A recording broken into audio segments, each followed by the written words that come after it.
एक बार तुलसीदास जी अपने आश्रम के अंदर बैठे हुए भक्तों को राम कथा का स्मरण करवा रहे थे, और जब राम कथा चल रही थी उसमें एक दृष्टांत आता है हनुमान जी के समुद्र लांघने का।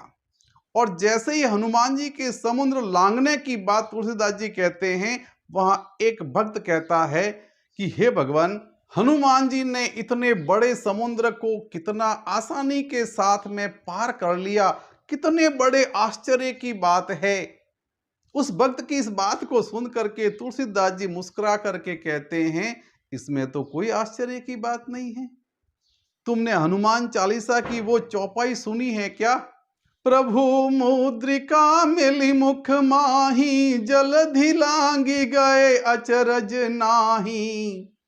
तुलसीदास जी कहते हैं कि प्रभु राम के नाम की मुद्रिका अंगूठी को उन्होंने मुख में रख दिया और मुख में रख करके समुद्र को लांग लिया। इसमें कोई आश्चर्य की बात नहीं है। चौपाई में बिल्कुल स्पष्ट रूप से कहा गया है, फिर तुम इस भ्रम को पाले हुए क्यों हो? भक्त ने कहा, भगवान कुछ बात समझ में नहीं आई। मुद्रिका को मुख में रखना और उसके वजह से जो है आप कह रहे हो समुद्र को पार कर लिया, आश्चर्य की बात। तो फिर मेरे मन में तो एक नया प्रश्न पैदा हो गया।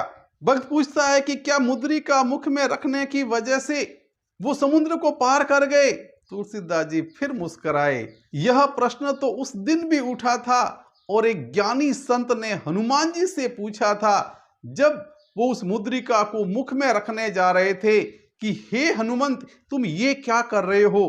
क्या मुद्रिका कोई मुख में रखने की चीज है? और तब हनुमान जी ने जो बात कही थी, हनुमान जी उनको मुद्रिका दिखाते हुए कहते हैं कि तब देखी मुद्रिका मनोहर, राम नाम अंकित अति सुंदर। हनुमान जी कहते हैं कि तुम इस सुंदर मुद्रिका को, इस सुंदर अंगूठी को देख लो जो प्रभु राम ने मुझे दी है।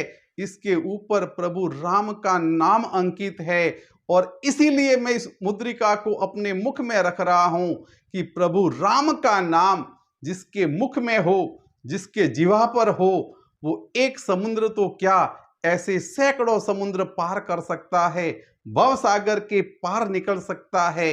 हनुमान जी कहते हैं, आप लोगों ने आज तक सुना नहीं क्या कि राम से बड़ा राम का नाम, और राम से बड़ा राम का नाम जानने के लिए आपको रामायण और रामचरितमानस जैसे महाकाव्यों को पढ़ना पड़ेगा। वहां का एक एक दृष्टांत हमको सिखाता है कि राम क्या है और राम से बड़ा राम का नाम कैसे है। जय राम जी की।